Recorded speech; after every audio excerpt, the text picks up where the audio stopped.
What's up, folks? Happy Travel Tuesday. I'm back with your update for today. The cruise series is not finished yet, but I'm going to go ahead and hop on to something else because I had a group of 21 just came back from Jamaica, and there's a couple of things I think that the average traveler needs to know that they might not know.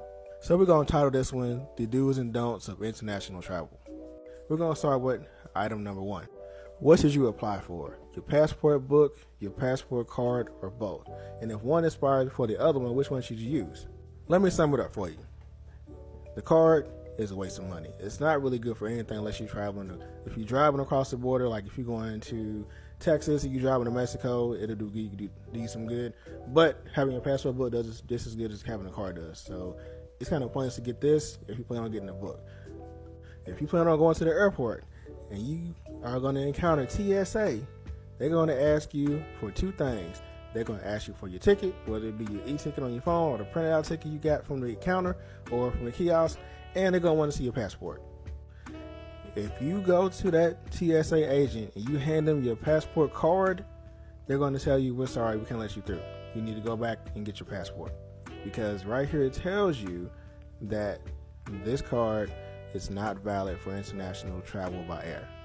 So like I said, it's a waste of money. Just my opinion, but it really is. So here goes an article that backs up what I'm telling you guys. You guys can pause to read.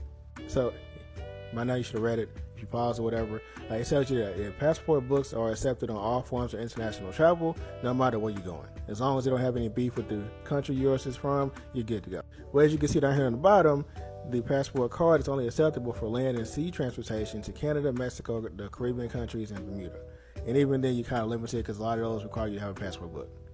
So my group of 21 that just came back from Jamaica, we're going to this lovely resort, Ocean Eden Bay. It's new.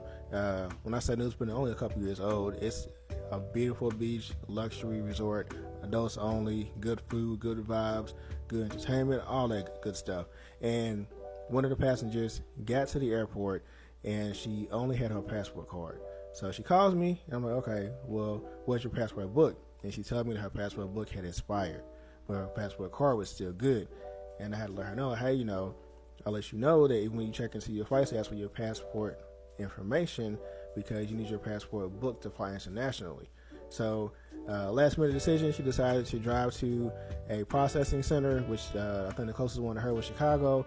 But when she got there, after driving 4 or 5 hours to get there, they told her they couldn't give her a passport book on that day because she didn't have an appointment.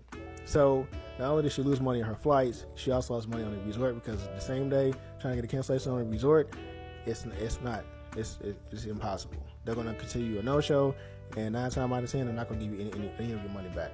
So to avoid this to happen to anybody else, I'm making this serious. I don't want you guys to end up in that same situation because if it does, it's something that I can do because you don't have your passport book.